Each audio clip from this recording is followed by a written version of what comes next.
Alrighty, we are rolling. So, Hi, I'm JJ Lopes. I'm Will Dufresne, and we're doing the human metabolism. First, we're going to go through a little agenda of what we're going to discuss with you today, so you have some points to go off of. First, we're going to discuss the problem at hand. We're going to define what's going on. We're also going to go through the cause and effect. And we also give you a mock-up schedule that is very generic, but it's something that you could build off of. Then we're going to go through our conclusion and our sources. First things first is what is the problem? What is the problem you might have? Weight. Weight gain is having a slow metabolism which burns fewer calories, which means you get fat stored in your body a lot easier. That's why someone may have the difficulty of losing weight by just cutting calories. A fast metabolism burns calories at a quicker rate, which explains why some people can eat a lot and not gain a lot of weight, gain a lot of extra pounds.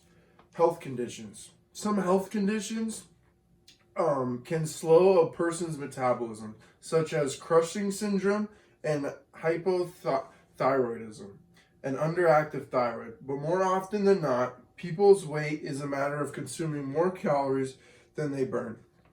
Cushing syndrome is a metabolic disorder caused by overproduction of corticosteroid hormones that are from the adrenal cortex, and often involving obesity and high blood pressure. Hyperthyroidism is a condition in which the thyroid gland, is not able to produce enough thyroid hormone. Since the main purpose of the thyroid hormone is to run the body's metabolism, it is understandable that people with this condition will have symptoms associated with slow metabolism. Having a metabolic syndrome can cause you risk of developing type 2 diabetes. If you don't make lifestyle changes to control your excess weight, you may develop insulin resistance, which can cause your blood sugars levels to rise. Eventually, insulin resistance can lead to type 2 diabetes. Overall, the human digestive system consists of the gastrointestinal tract, along with the accessory organs of the digestion. Digestion involves the breakdown of food into smaller components that can be absorbed into the body. Slow digestion may lead to health issues including diabetes, obesity, and heart-related diseases. Therefore, people need to make efforts to ensure a healthy lifestyle. Metabolism is largely generic. Some people may have fast metabolism because of their genetics. However, one can take precautions to speed up their metabolism with their eating habits, daily exercise, and even sleeping habits. Digestion versus metabolism. Digestion and your metabolism are two separate bodily functions. Digestion refers to how the body processes food in the gastrointestinal tract and eliminates food waste via the intestines. Metabolism refers to the cells and how they utilize the energy that have been absorbed during the food digestion. In order for your body to metabolize nutrients from the food, the body has to digest. This is a quick little diagram that's very brief, showing how your food's broken down into energy. Things that slow your metabolism. First off is your genes. Your genes may have effect on how many calories you're used. Like me and Jay have high metabolism bodies because we're more of like a slimmer figure, and it's really hard for us to put on a lot of excess weight. But we have a friend, a gentleman by the name of Jordan, who's a little thicker based. His family's all a little bit bigger than all of ours. Nothing to him. It's just his genetics are different than ours, which cause him harder to take weight off. Hormones. A shift in hormones can put the brakes on your body's energy use. That can make you tired. Some conditions like underactive and overactive thyroid and diabetes and hormonal diseases affect your metabolism. Lack of sleep. Good shut-eye helps your metabolism stay steady. When you toss and turn night after night, it is harder for your body to use energy, which can make conditions like diabetes and obesity more likely. Poor diet. How you lose weight matters. If you don't eat enough, your body switches to a slow-mo severe diets, especially when you also exercise, teach your body to do with fewer calories. That can backfire because your body clings to those calories, which make it harder to take the weight off. Low water consumption. Without enough water, your metabolism can stall. How about a tall, cool glass of water? Some studies show it helps that your body energy and fuels weight loss. At any temperature, water also helps you fuel up, so you eat less. I just prefer cold water. Stress. When you are in a stressful situation, your body makes a hormone called castrol.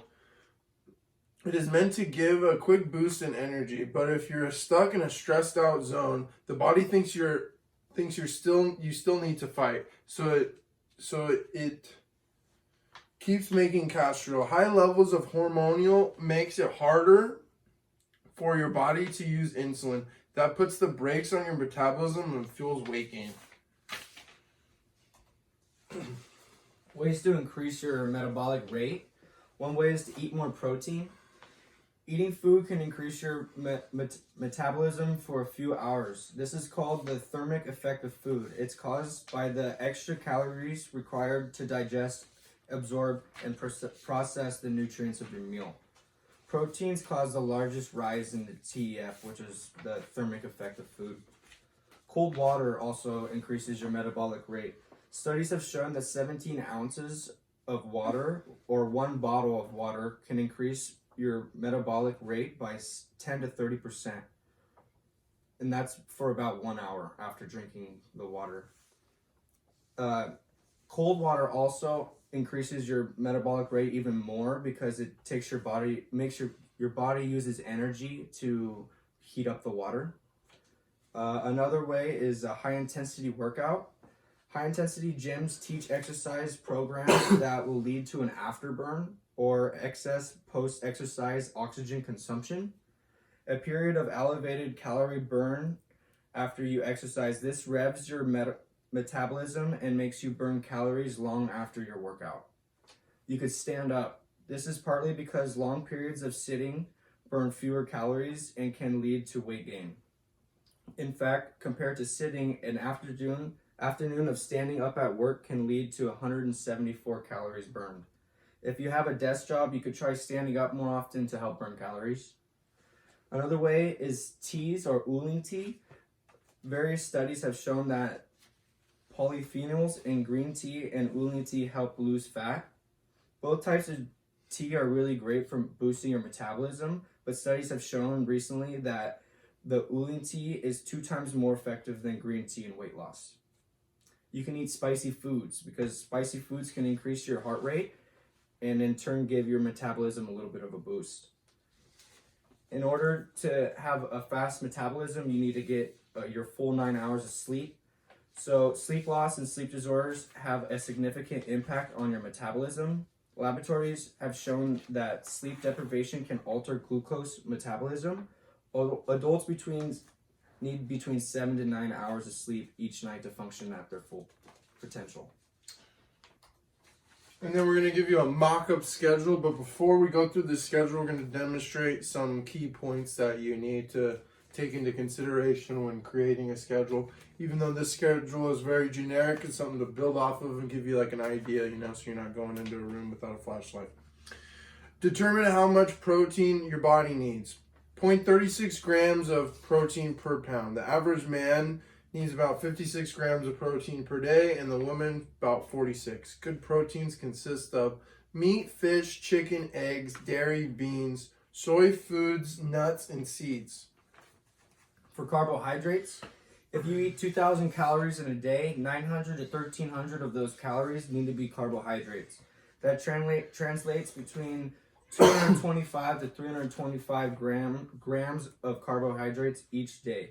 And those are clean and healthy carbs, like multigrain bread, brown rice, lentils, or black beans. And then a good thing we're going to go through working out now. A good thing to start off with is your cardio, always, everyone's favorite. 30 minutes of moderate intensity cardio at least 5 days per week, around 150 minutes per week. And at least 25 minutes of vigorous aerobic activities 3 days per week, around 75 minutes. And then for strength training, aim to about 2 days per week of strength training. Include full body workouts that focus on compound exercises. These are moves that work multiple muscles at the same time. And a really key element is drinking water. You need that H2O. So a person should drink the 8 8-ounce glasses of water each day, known as the 8-8 rule. That's equaling a half gallon of water. So you should drink 1 glass of water 30 minutes before your meal to help digestion. And remember not to drink water too soon or too soon after your meal, or else it will dilute your digestive juices. You want to drink water an hour after your meal to allow the body to absorb the nutrients. Eating at least 3 times a day can help you keep a full tummy and reduce your hunger. This is good for weight loss. Eating fewer than 3 times a day puts you at risk of overeating and choosing unhealthy meals. And then now we're going to move on to the schedule that we created to give you a kind of overview of what an idea of a good way to keep your metabolism at a good healthy rate. First, you're going to wake up at 6:30 to 7 if you're an early bird. Wake up, exercise, same time every day. Pick a time, good for you, that you have time before work to get your stuff done. 7:30 to 8, we're going to eat that healthy breakfast and then start your day. 8 to 9, we're going to go to work, get started, or you could go to school like most of us do. And then 9 to 12, we're going to be at work or at school. 12 to 1, take a break, eat your lunch, get a good healthy salad. Chicken Caesar salad is one of my favorite go-tos. I like that one, or chicken Cobb salad, that one's a good one too. And then 1 to 3 p.m., go back to work and stay positive and stand up periodically, like we said earlier, how standing up can help you burn a little bit more calories if you have that sitting job. So from 3 to 3:20, take a small break again, get up and walk around, maybe eat a little snack, but nothing hearty. And at 6 o'clock, from 3:20 till 6, you got to go back to work, sadly. But stay positive and get the rest of your day done. But 6 o'clock will come shortly and you're off work, and do whatever takes your mind off work. Like go to the gym, go hang out with your friends, go to the park and read a book. Do whatever really takes your mind off your whole day at work. And then 7 o'clock will come around, and that's time to eat dinner, everyone's favorite part of the day. I know it's mine and Will's favorite part of the day. Yep. You want to eat a meal that's going to help you fall asleep, like salmon, whole grains, or yogurt. Those are great meals that help your body digest and get a good night's sleep. And you want to try to get to bed by 10 o'clock every night if you do wake up at 6 a.m. so you can get your full 8 to 9 hours of sleep. Then moving forward, in conclusion, we have learned that although one can increase their metabolism, it is largely based on genetics. Therefore, one must be super strict with their diet, exercise, and sleeping schedule to maintain an aesthetic physique and healthy persona. In many cases, one may live a very healthy lifestyle but still look overweight due to genetics. Some people are just born, it's more difficult than others. But you have to work just a little bit harder. And here's our sources that we used. And thank you for watching our presentation. I hope this works out good, and doing with the coronavirus was the best we could do. Just took over my dad's office for the day. So thank you guys. Appreciate it.